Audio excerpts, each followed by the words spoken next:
Hey, all. We've got a great episode here for you today. It's one that comes from the Enterprise Excellence community meeting that occurs. It was just an amazing conversation. Two good friends of mine, Anthony Gibbs, Sentis, and also Stephen Dargan, of BHP, and also a co-author of Leading Excellence book, really contributed well.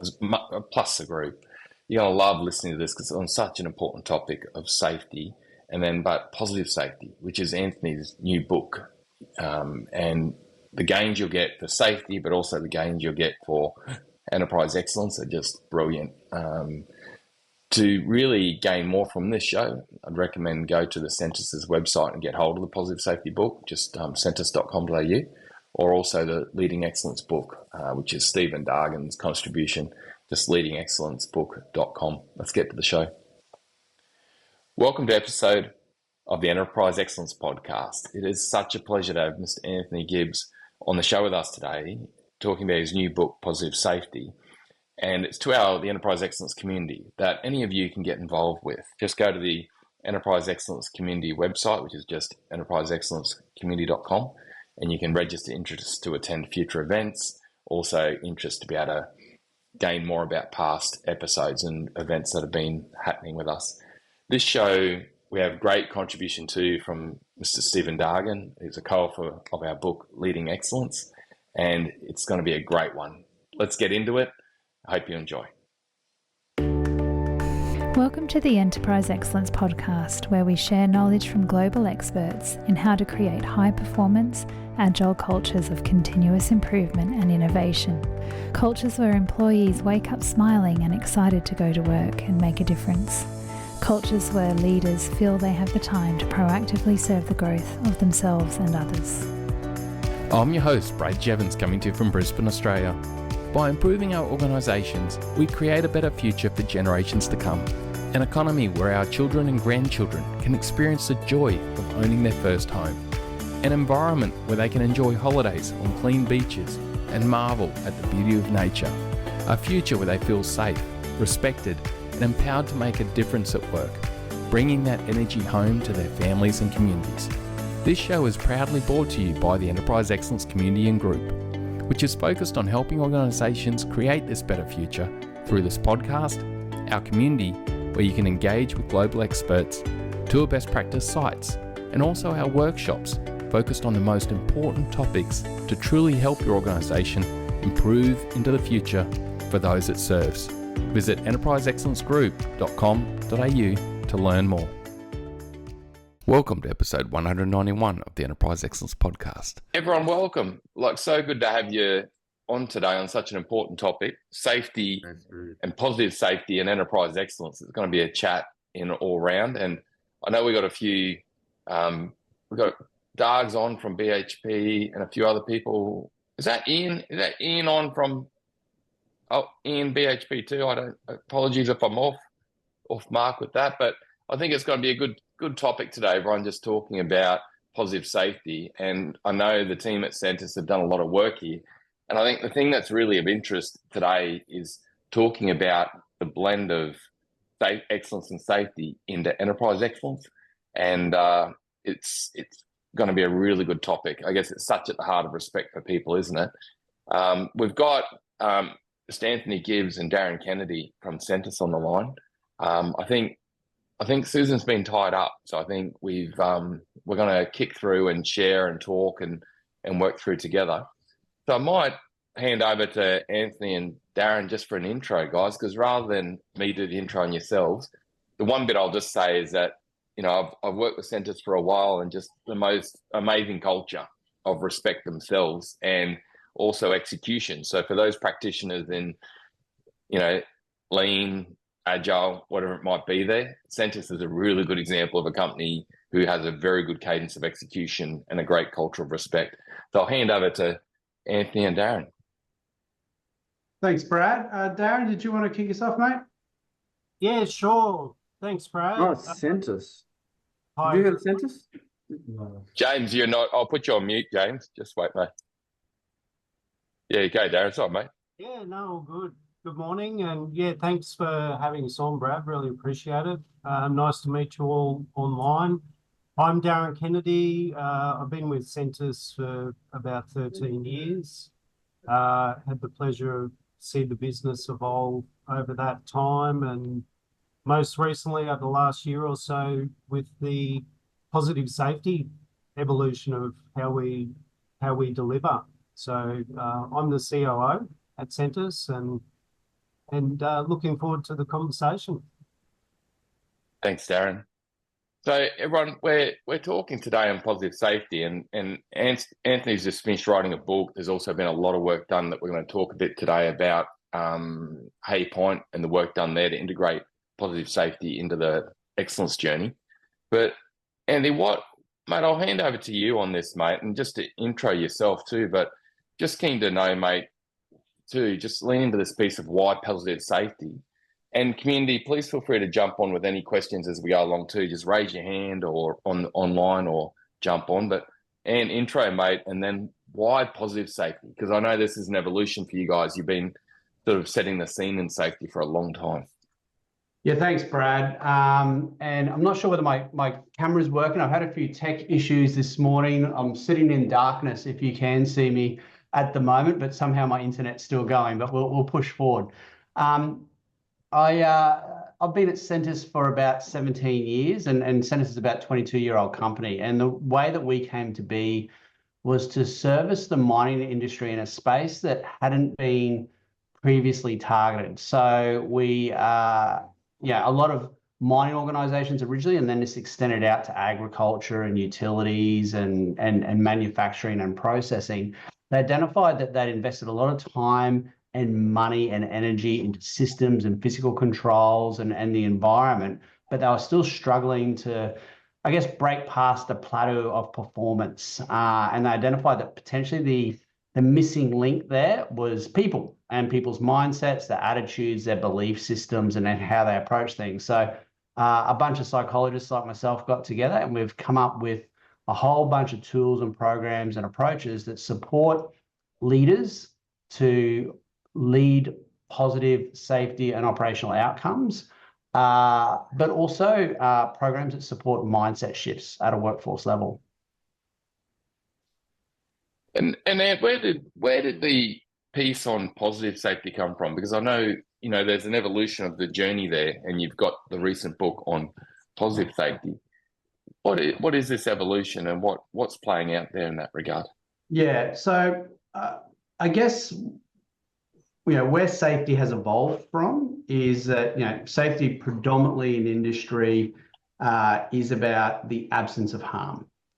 It's about we're successful in safety if nothing bad happens. Where what we're promoting instead is that maybe that isn't safety.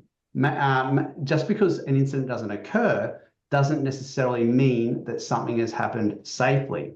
So therefore, we're looking at flipping the dial here to look at, well, as opposed to searching for the absence of harm, how do we look for the presence of safety? I guess an example of this, Brad, would be, let's imagine we were going on holidays up to Cairns, and we're prepping for that drive. It's about a 20-hour drive probably from Brisbane to Cairns. What would you do to prep for that drive? Well, I'd be thinking about the stops. I'd be thinking about the things I need in the car. I'd be thinking about how to keep the kids sane through the drive. I'd be really just trying to plan it out to the nth degree to make it actually work well, and also think about the car environment with the kids in there. Yeah, absolutely. So you plan your trip, you think about your own fatigue levels, you make sure you've got lots of coffee or whatever you have available. You might stop somewhere midway point. You make sure that you got good rest the night before. You'd probably go out and make sure that your car was well serviced, your tires were pumped up, everything was in good condition. Now, let's imagine you do the opposite of that. You don't prep, you just rock up, you just wing it all the way there. Is there a chance you're going to get there safely?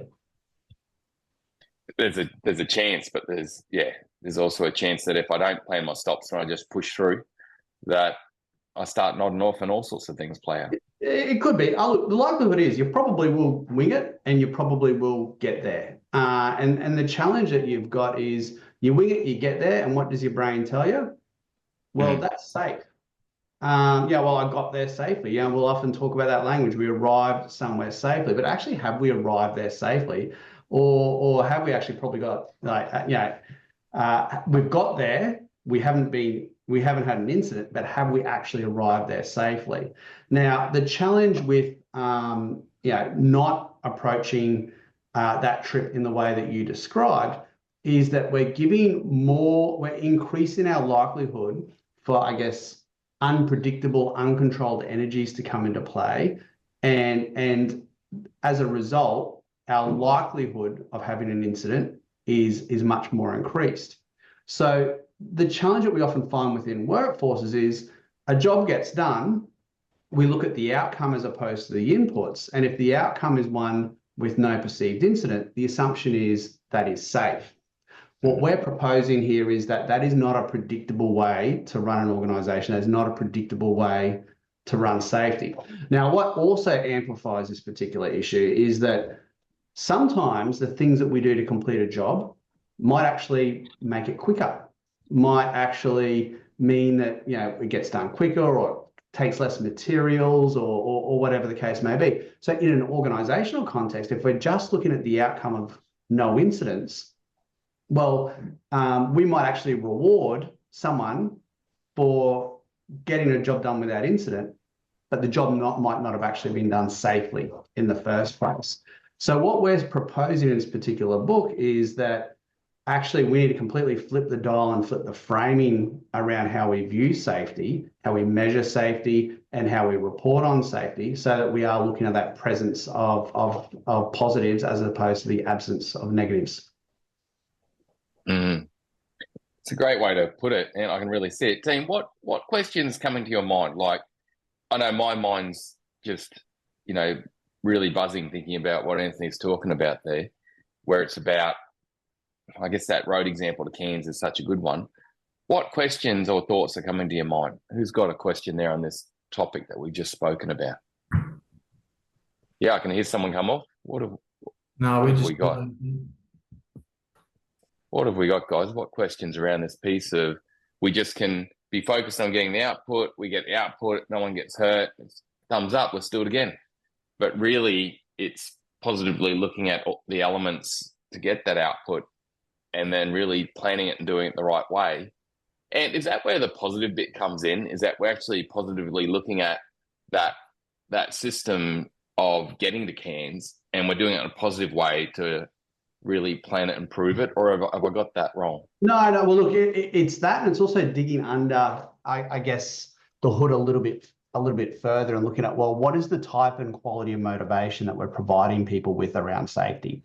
So again, a lot of the motivation that we place around safety is, well, we don't want you to get hurt. And if you do the wrong thing around safety, there may be a potential consequence attached to you, either personally or professionally or whatever the case may be.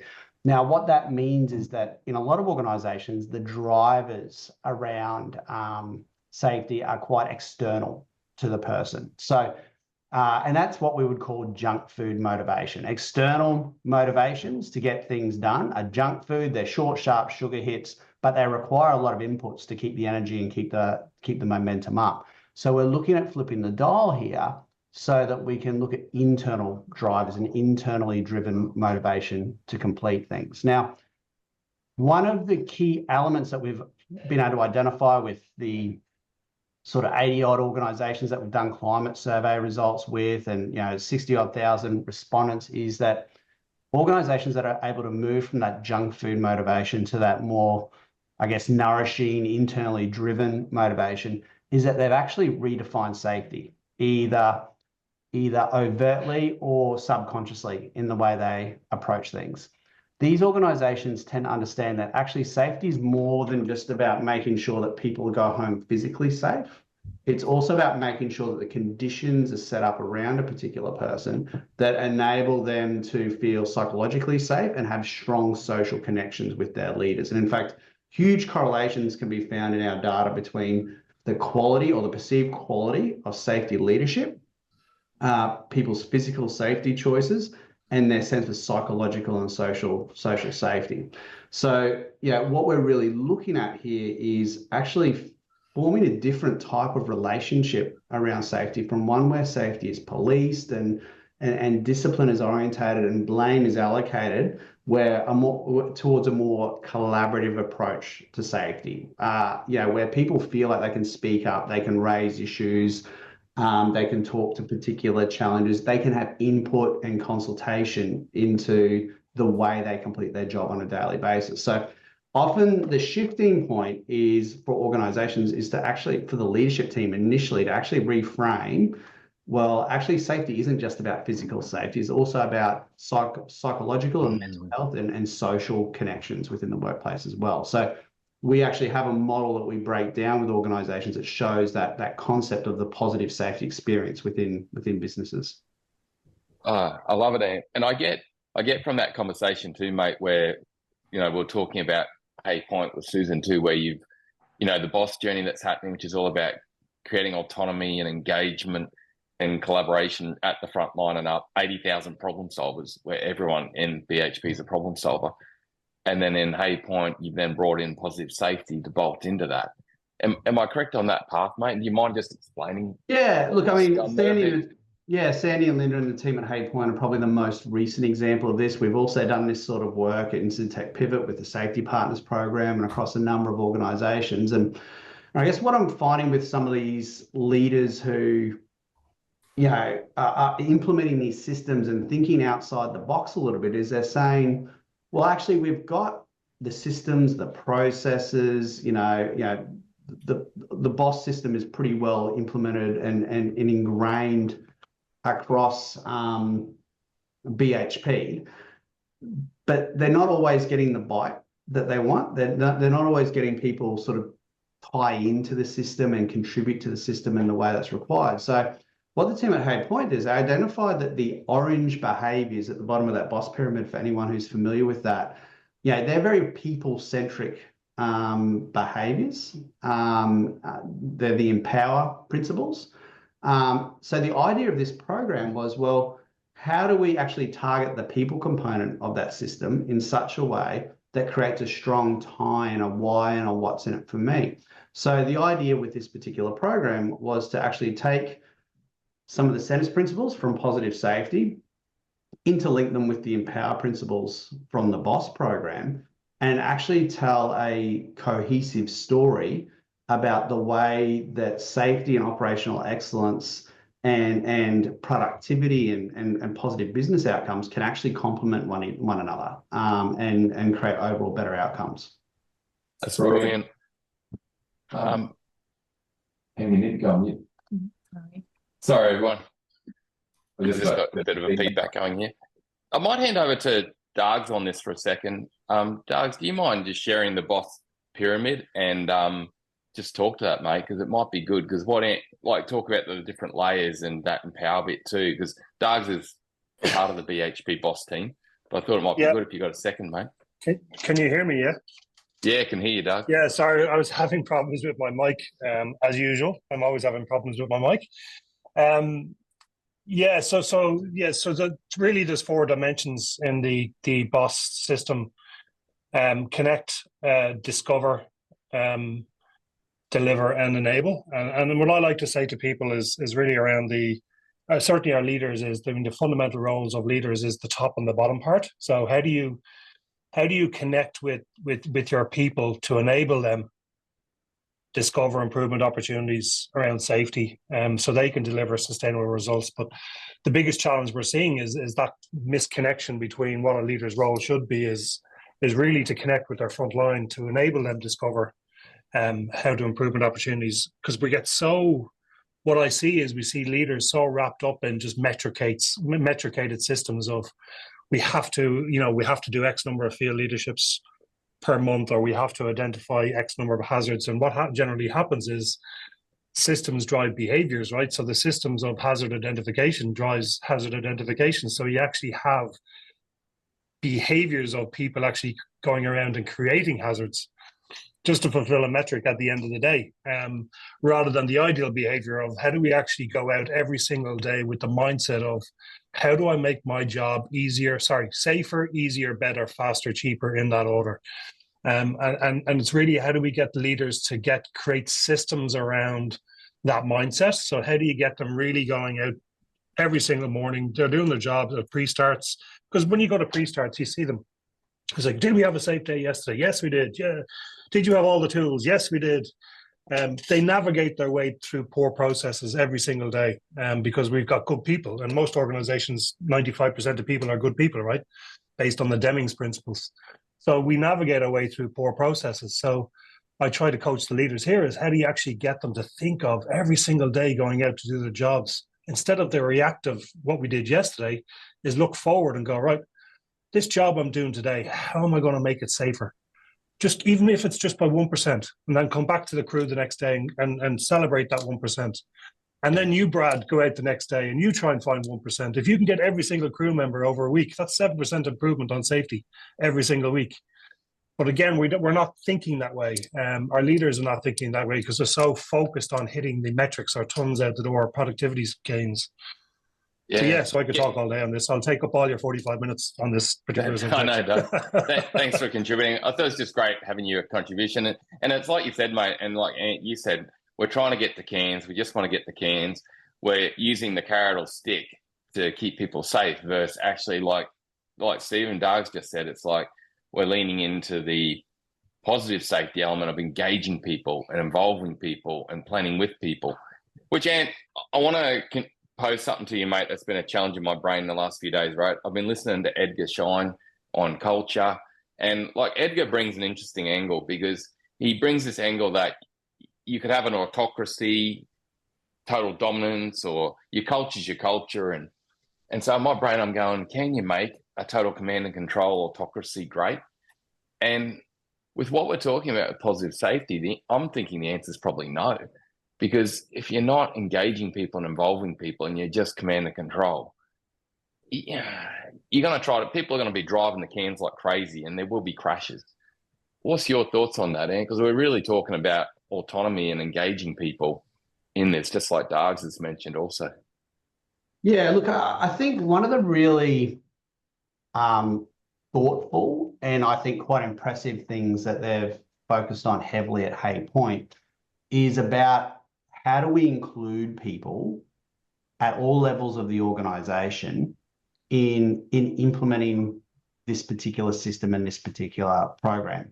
So, and then how do we sustain it moving forward? So when we originally commenced this piece of work, we identified, we did a one-day teams program and a couple of days worth of a leaders program on top of that, focusing on particular skill building, capability building around this. But one of the major things that they did as a business is they actually put the call out and they said, hey, we're looking for people who are passionate about safety, passionate about improvement, and passionate about making a positive difference to support us in this particular program.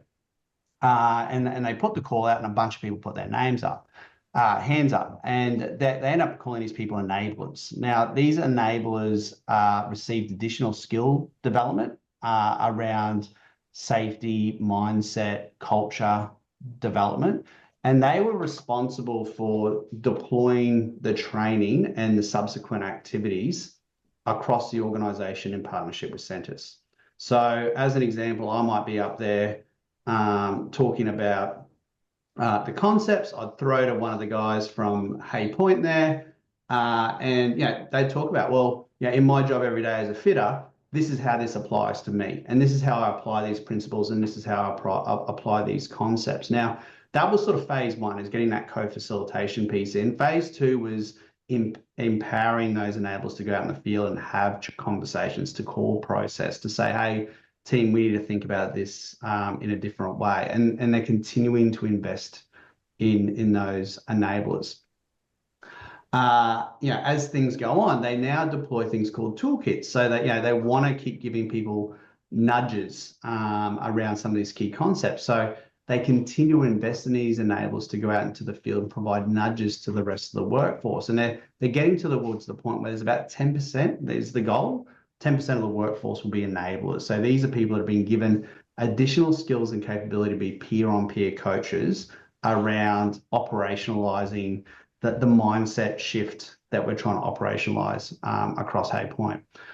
And Brad, the process has been incredibly rewarding from a safety perspective, but the individual stories that people are taking away from the program are probably the thing that is actually making more of an impact. A lot of what we talk about in the sessions is basically giving people the tools to take control of their thinking on a day-to-day basis, to identify what sort of unhelpful thoughts look like and look at what more helpful thoughts look like. And there's one lady out there, and she's told this story a bunch of times, so I'm sure she won't mind me sharing. She talks about a story where she was in a traumatic car accident when she was a teenager, and swore that she'd never drive a vehicle. Through the process of going through the program, she underwent a reframing process where now at nearly 40, she's just got her license at the first time. Now, that doesn't necessarily tie directly back to safety, but what it does tie back to is people taking control of their thinking, identifying thoughts that are holding them back, and putting in new processes of thinking that help them to achieve their goals. So like across the organization, we're getting these stories pop up where people are applying these concepts at home and at work and in safety, and we're sharing those stories, and it's starting to build a really positive momentum across the site. Oh, that's awesome. Because I guess when it comes down to it, it's about our belief and our mindset that's going to ultimately drive what plays out, isn't it? In the way it goes. And what's been some of the outcomes apart from that that's been achieved? Like, and how would you go about this type of journey? Like, what would you recommend to people?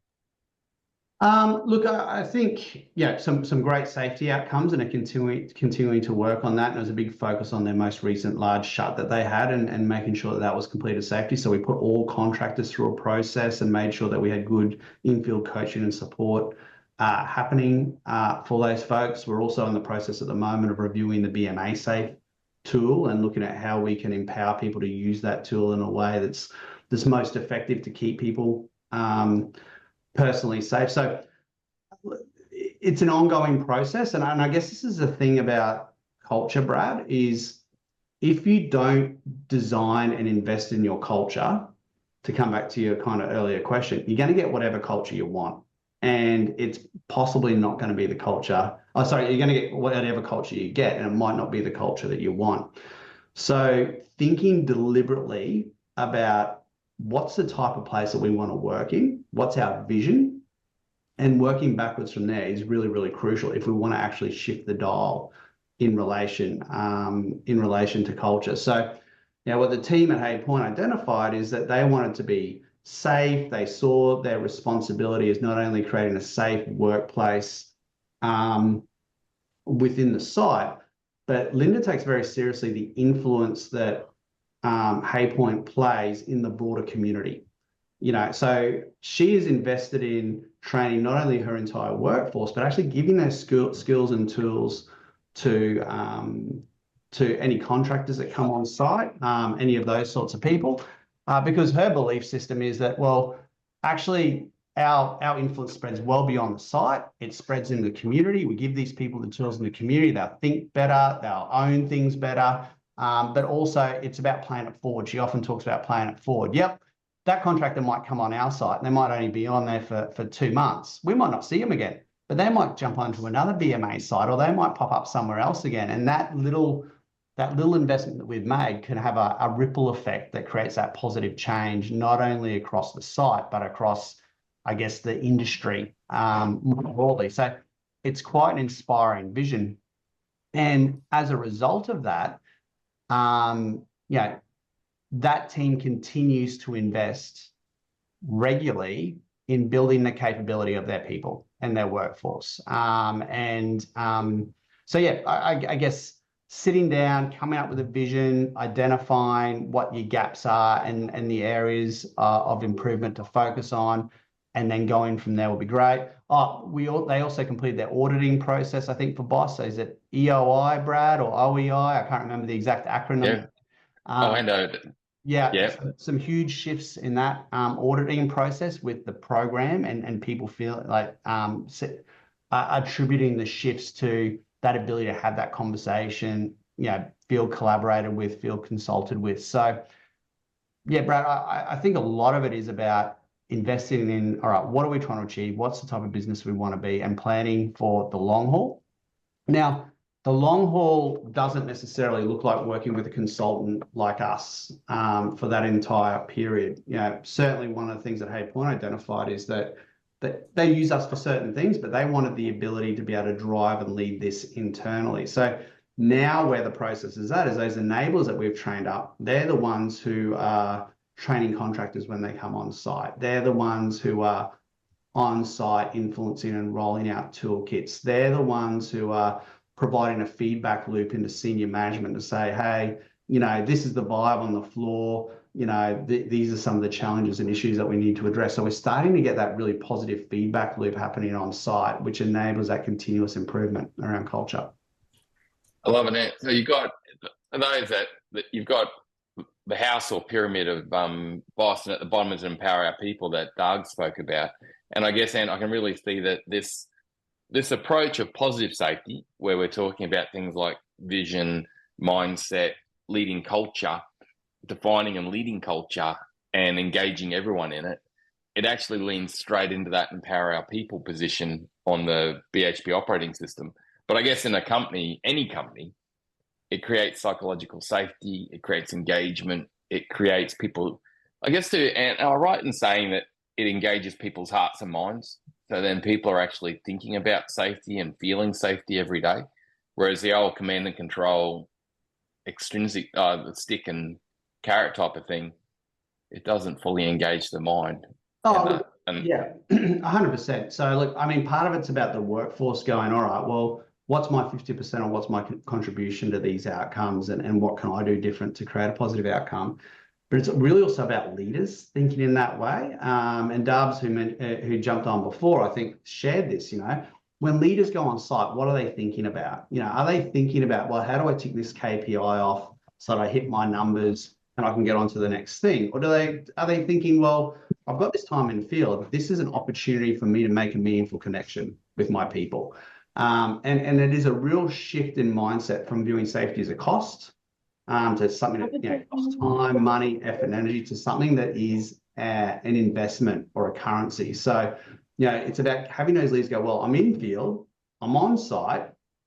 This is an awesome opportunity.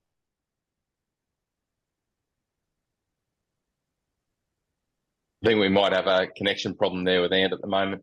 Team, while Ant comes back on, what questions or even contributions have you got, team, around where you've been able to use safety positively to actually engage and empower people or shift leadership mindsets? Ant's back on too now. And what questions do you have here? Either a story where in your organisation you've really been able to lean into this positive safety position and use it to empower or engage, or a question. What do we got? And don't be shy, everyone. There must be something going through your mind. I can throw something in here. Oh, yeah. Okay. So I got Trevor. I got James and Trevor. Trevor, I'll come back to you in a second. I'll go to James quickly. Yeah. I guess a bit lucky. We're fortunate to have a session with Sentis. So we had Steph from Sentis come down to a session with us. It's absolutely amazing. If anybody wants to do it, is thinking about doing a session with Sentis, I highly recommend it. It's really, really, really, really good. Yeah, I just want to touch on the ideas of like the intrinsic motivators. One of the things that really stood out was kind of like the 5 reasons why you come to work. The big 5, right? Yeah, and it was you have people write down the things that means most to them, and it ends up being nothing to do with work. It's family, hobby, etc., etc. And it's shifting people's focus to that reason. So it's like that, looking forward to what their intrinsic motivators are, what motivates them to go home safe, and it really shifts that focus of safety that way. And it worked really, really well. That's good, James. Awesome. Thanks, mate. Thanks, and James. Trevor, over to yourself. Yeah, thanks, James, as well. Anthony, the one thing that I'm interested in is that generally the shop floor does care about safety. The shop identify hazards, comply with standards.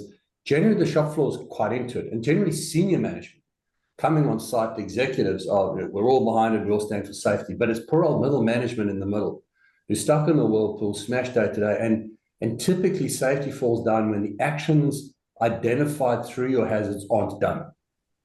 How do you go around empowering those middle managers to move with speed and purpose and get the stuff done?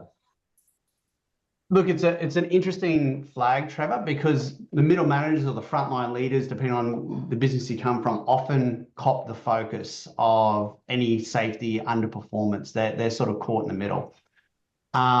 Look, if they're not enabled to get done what they need to get done, I think my encouragement for senior leadership teams is, instead of looking down initially, is to look in the mirror and look at and ask themselves the question of, well, what's our contribution to this particular outcome? We're rolling out a piece of work at the moment with a large mining services company who, despite our challenge, decided they were going to roll out at the front line first, because that's where the big problem was, and then cascade the program up. And program after program, people are going in and going, well, yeah, cool, we really want to do this stuff. It's not that we're not committed, but we can't get it done because, if I raise this particular issue to my manager, I'm not listened to, I'm not heard, I don't have the psychological safety to speak up. I'm just told to fix the problem, and they don't want to hear it. So I think if you've got an issue at the front line, it is worth thinking at your frontline or your middle management. It is worth looking at, are we setting those people up for success? And the best way to understand, are we setting them up for success and what can we do to set them up for success, is to actually talk to them. They'll tell you, as you're probably aware, Trevor. So I think that is part of the issue, is making sure that we're setting those middle managers up for success. Right. Then what other questions have you got? What else is going through your mind here? One thing I'm thinking on this, and I might hand over to you again, Doug, is just like, Doug, do you mind just describing some of the elements of the BOSS system that also helps the middle management, I guess, at least catch, see, not forget about issues that are raised up, and sort of just an insight onto how that's done? I think the issue that I see, Brad, is raising issues up the line, because that's not the culture that we're trying to create. The culture we're trying to create is 90,000 people solving problems every day, everywhere, everybody. So it's really, I'm trying to educate the leaders, is no, how do you empower and enable your people solve problems at the point of identification? How do you give them the tools and equipment and the mindsets and behaviors and support to actually go out and do their jobs, but also improve the way they work every single day? Because what we see is, when you pass problems up the line, it goes into the ether of lists of continuous improvement ideas that the front line have come up with, and the manager or the supervisor ends up getting bogged down. And that's why our supervisors are so bogged down spinning plates, because they've got all this work to do. Instead, back to David Marquet turning the ship around, intent leadership is pushing decision making to the lowest level, closest to the customer. So how do you get your front line solving problems? And if you can get, in the BHP context, 90,000 problem solvers doing 1% improvement every day, 5-6 years time, it's going to be an amazing organization. And that's not just BHP; it's every organization. And that typically, and I think Ant mentioned the OEI, the Operational Excellence Index. That's how we measure. That's how we measure maturity and continuous improvement. And when you get to a level of, it's scored at a 0 to 100, and it's benchmarked against global companies worldwide. But when you get to about 65 on that scale of maturity, which is you're touching the 75th percentile of global operations, effective operations, you actually see an inverted org chart symbolically. So you no longer see the management at the top, you see the leaders at the bottom serving their people, doing what they should be doing, coaching, developing, mentoring, and strategizing. And the front line are the people that are running the business. And it's not until you get to that stage, and there's a lot of hard work to get there. It takes years to get there. Some do it in 5 years, some do it in 10. But when you get there, it's a beautiful place to be. And there's high levels of respect, and Ant will probably back this up, where you see high levels of respect in all levels of the organization, you will see low safety issues or incidents, because genuinely people are caring about how each other work in a work environment. People are safe to speak up. They're safe to call out issues. Psychological safety is high, and generally, it's culturally it's a great place to be. And that's why if you go to the likes of, the South American countries, they would have a higher rate of safety improvements and safety hazard and actions of their field leaderships than any other country worldwide, because they have cultural nuances. Australians tend to be a lot harder to shift, so that's why it takes a bit longer. But generally speaking, leaders, when you get that high levels of safety and respect, you start to get that level of high safety control. Yeah, it's amazing. Thanks, Doug. Thanks, mate. And what would be your advice, mate, on companies wanting to use positive safety to start creating more of that respect and power and engagement that Doug shared and that you've been talking about, mate? What would be your sort of starting point to talk to there? Look, I think to speak to Doug's point, yeah, agree. If you can get people making decisions at the front line and making good positive choices at the front line, and you start to get the inverted pyramid, excellent outcomes. One of the challenges we often face, particularly early in this process, is leaders, I guess, intellectually buy into that particular idea and concept, but emotionally it's a shift. Because a lot of people who are in leadership roles, particularly technical kind of leadership roles, got there because they're really good at solving problems. They get there because they're technically capable, technically sound, and they get a kick out of that. A lot of leaders, when issues come up to them, they get an absolute kick out of solving that problem. And it feels important. It feels high status. It feels like you're in control of things. So it's a deliberate mindset shift and like a stop for yourself in those moments to break that habit. That leader being able to go, all right, well, if I solve this problem for this person, am I empowering them to solve it next time around? So you've kind of got this intellectual versus emotional pull for leaders that unless you call it out for them and you make them self-aware of how their decisions and how their choices impact on others, people just don't get it naturally. And you will revert back to type over time if you're not setting up systems and processes to give people nudges along the process. So I guess spending the time with leaders, not only giving them the behaviors and the results that we're looking for, but digging in under the hood and helping them understand what makes them tick, what makes other people tick, and their sphere of influence is a really important part of creating these positive shifts. That's awesome. Thanks, Ant. Appreciate it. And Ash has got a question here. What would be examples of the lead measures, or I guess leading behavioral measures, that can be implemented when looking to changing to a presence of safety culture or a positive safety culture? What are some of the things that you're seeing people really start to focus on, Ant? Cultural maturity and perceptions of leadership is a strong key indicator. We look at underreporting rates. We often measure that when we go into organizations. So what percentage of incidents get underreported? We talk to the workforce about how often they feel production is prioritized over safety. We look at closeout of it, and then there's your sort of routine stuff, closeout of hazards and quality of pre-starts and in-field interactions. We tend to also be really encouraging organizations to shift away from a lost time injury frequency rate and instead look at a high potential frequency rate. So, what we want to be doing is we want to be making sure we're getting as much data as we can and then focusing on the right data. So, focusing on high potential events, not necessarily,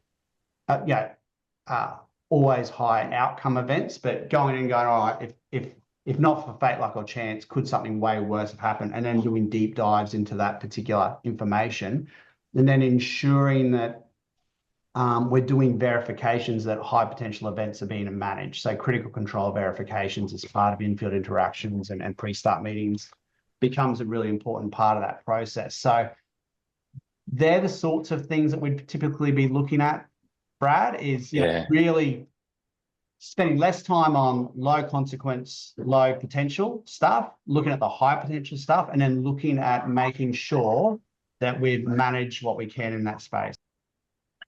Yeah, I love it, Ant, because I see like the number of hazards become a very common lead measure in a lot of organisations, but there's a negative consequence of that in that maintenance departments end up overburdened with low consequence, low risk work. Everyone ends up overcooked with that, and we're not actually dealing with the high consequence risk. And then also too, are we actually shifting culture? Because we can end up, I've seen maintenance departments and whole teams just totally snowed down and destroyed through masses of hazards. But I guess what you're saying, mate, is, you know, there's some really mature lead measures you actually just mentioned there. I'm going to be listening back over that bit, mate. Yeah, that was a gold statement there, Ant. Yeah, I mean, we've got a bunch of them listed in the book here, Brad. I mean, an organisation we worked with recently who moved to focusing on high potential frequency rate as opposed to LTI rates, the trickle-down effect of that was into their incident investigations, their critical control verifications, and then 6 months later, what we actually found was trust and reporting from the workforce went up. And the reason being is that people understood that safety incident investigations aren't a witch hunt. They were problem-solving activities aimed at continuous improvement and creating positive shifts. So those little systemic things can have huge cultural trickle effects and create that positive feedback loop. Great. Mate, Jim, I might let you, are you able to come off mute, Jim, and just ask your question directly, mate? Or would you rather I could talk it through? I'm trying to work out to say. One thing in my experience is the glue that ties a lot of this together is actually capturing, as a consequence of solving problems and resolving hazards, an image of safe, standardized work, the SOP. So how figural in the model of BHP is that? Because obviously we could identify hazards or unsafe acts, etc. But if that doesn't resolve in capturing the current next best, safest method and something leaders can hold people accountable to follow, it's kind of a bit sporadic. Does SOP form a big part of the model that Sentis approaches their work by? Yeah, look, our job is to look at other SOPs brain friendly and people friendly, and then if they are so, how do we wrap the science and the psychology around that to help people understand how that works. The BMA Safe Review we're doing at the moment, Jim, slightly different, but similar sort of thing. So that's a personal risk assessment tool, like you take 5, whatever the case may be. It's been identified by a number of BMA sites that could be being used better, more broadly. Now, there's 2 ways we can approach that, right? We can sit down as a safety team or an executive team and make a bunch of decisions and then cascade that down.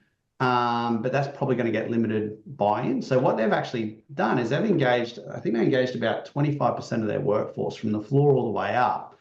And we've got a bunch of feedback, you know, what's great about the thing, what's not great about the thing, how can we make it better? And we've got that feedback, we've consolidated it, we've let them know what we've heard. The next step in the process is we're selecting co-pilots, which are going to be people who are going to support us in the further deployment of the program. They're going to help us redesign the tool, the system that sits around the tool, and the peer-on-peer coaching process. So shifting safety from something that's done to me to something that's done with me. And that's probably a lot of the same sort of stuff with the SOPs. If an SOP isn't working, Jim, a lot of the focus is, why don't these people just follow the SOP? It's the safest way to do work. What if it's not the safest way to do work? What if there's things in the SOP which actually don't make a lot of sense? So I guess that consultation loop is a crucial part of this. And again, that's a mindset shift for leaders to be curious and go, well, this isn't working. I wonder why. Let's go ask. And that curiosity drives a lot of that focus. Mm-hmm. Thank you. Thanks, Jim. I might just, I know I'm picking on you, Doug, but with it, like, Doug, I've seen some good BHP sites and Hay Point that Ants work with and others where the frontline do own the process improvement. There's rapid cycles through standard work that they actually, are constantly finding the best way of improving. Do you mind just sharing a little bit on that, mate, directly from BHP? Just back on the SOPs. I mean, one of the key principles of Shingo is seeking perfection, and it's the one principle that I did manage to get to a Shingo Prize application in a previous world, and I didn't get the Shingo Prize because of that one principle. So it's very passionate to my own heart. It's one of the greatest failures I cherish most is seeking perfection. But what the mindset of seeking perfection is all about is we often create an SOP, we communicate it, and we expect people to follow it, and we put it into a knowledge management system with a cool search engine and yada yada yada. We only ever take it out when there's a defect or there's an error. The mindset of seeking perfection in the BHP operating system world, it's pursue operating perfection, is how do we create the mindset of continually looking to improve that SOP every single day. So it's almost like have every single stop that we have. And when we design an SOP, we also design the aspirational state of what that SOP could look like. Now, that could take years to get there. It could be automation. It could be whatever is in there. But unless we have that view or their aspirational state of that SOP, and then you create the roadmap to get there, right? So, that could, as I said, that could take you 10, 15 years with the amount of SOPs that are in the business. I went to a startup meeting, a level 1 frontline meeting with a supervisor there last week in Newman operations, and I have to say it was probably the best routine I have ever seen in my entire career. And the reason why I say that was there was 2 frontline colleagues that literally jumped in and said, "Well, I did my task today, and I took out they call it a win, work instruction." And I actually went and made a slight improvement to the way we operate that particular machine today. And the other person beside him said, "Well, I was doing this other task, and I went out and I did an improvement to that." And I was like, I've been trying to get these frontline people and supervisors thinking this way for the last 2 years, and this frontline team just came up with it themselves. And to me, that's the essence of the BHP operating system. It's the essence of a good safety culture. It's the essence of the whole, what we're all trying to do is how do you get your frontline continue look to challenge the standard? Because the standard is only a guide, right? It's only there to keep the job, to do the job, keep the job safe. But how do you actually challenge the standard to make it, as I said earlier, safer, easier, better, faster, cheaper? Thanks, Doug.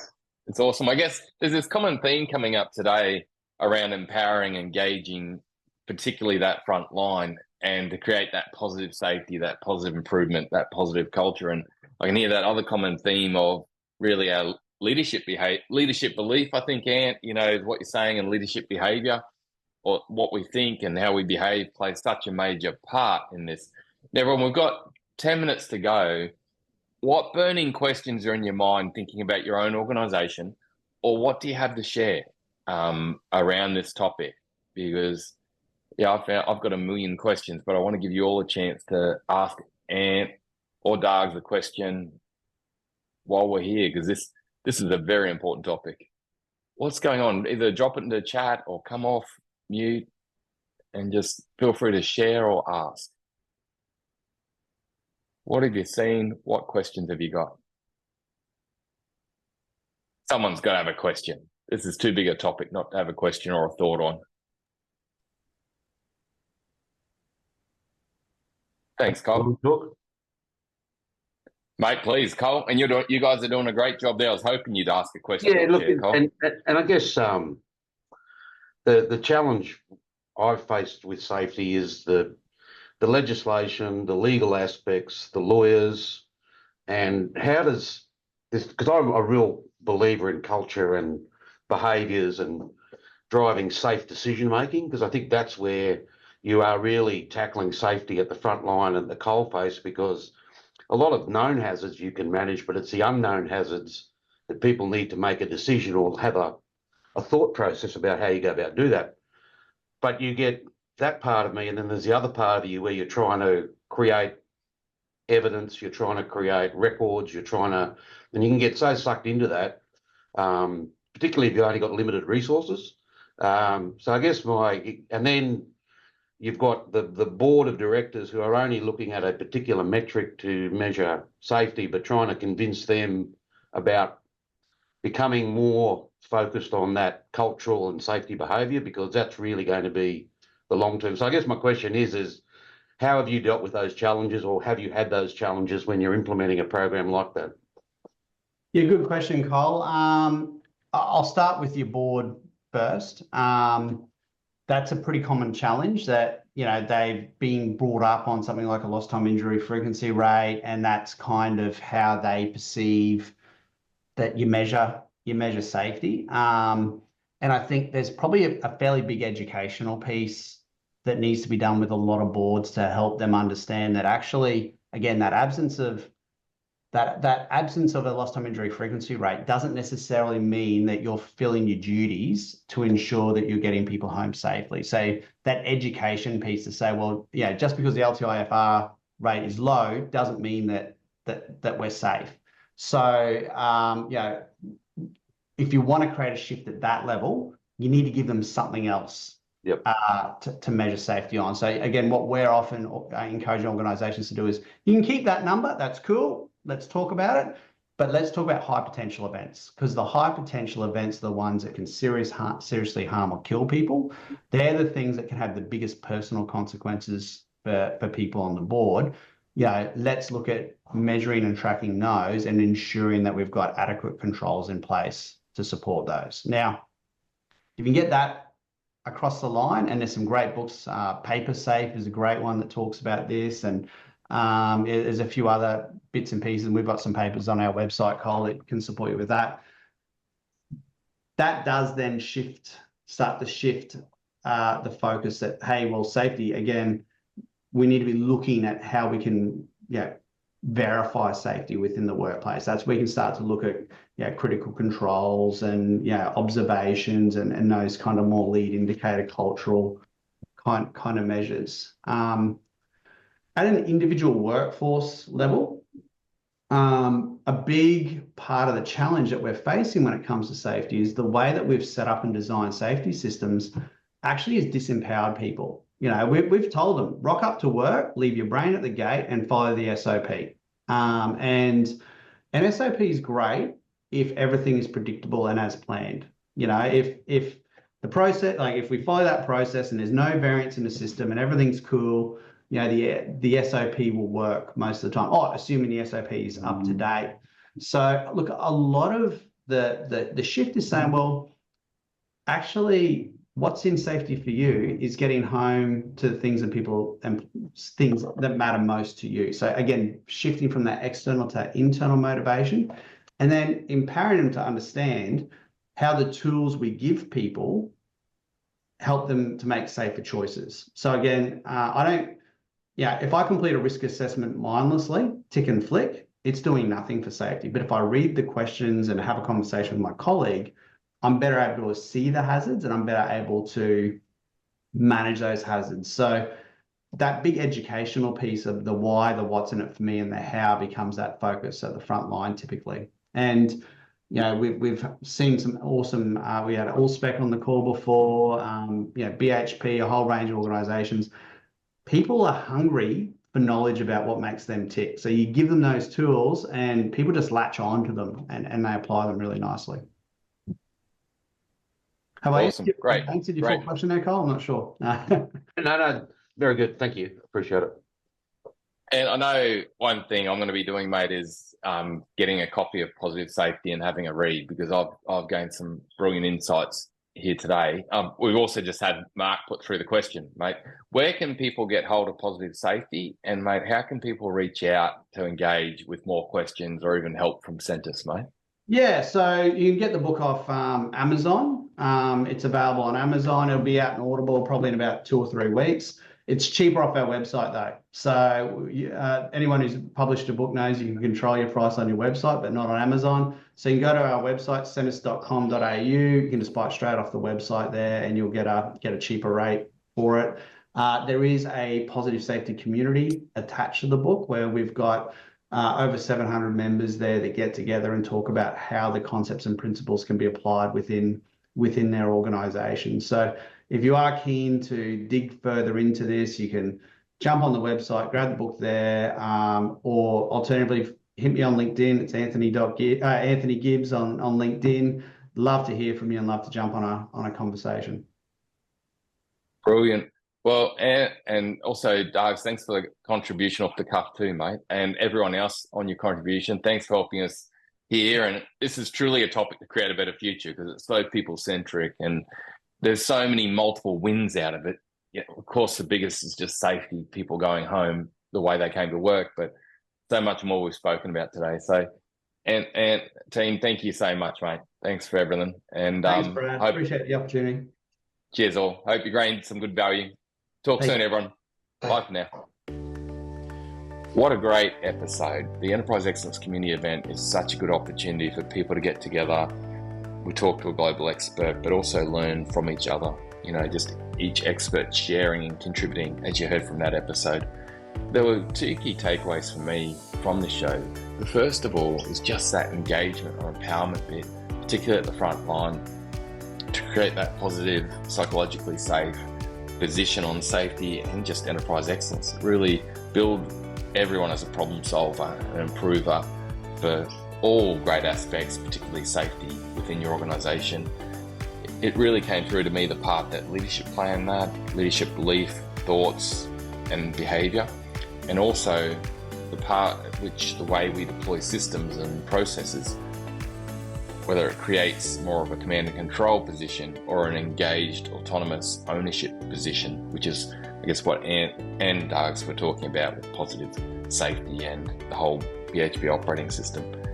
The second key takeaway for me was just that discussion on lead measures and those thinking about lead measures for safety differently rather than just LTI and number of hazards, really getting into that high potential indicator and other leading cultural and leadership aspects that will really create a truly safe, high-performing, engaged culture. What a great community event. Remember, if you want to get involved, go to the enterpriseexcellencecommunity.com website and register your interest for upcoming events and discussions. We bring on global experts who can share, and we learn and share from each other as part of the events, as we're all on this journey. But we also do virtual Gembas, where you get to walk through a site virtually online through the event. That happens once a month for 1 hour. Well worth getting involved with. Thanks all. Thanks for the knowledge again, and also Dargs for your large contribution. Thanks for helping us create a better future. Bye for now.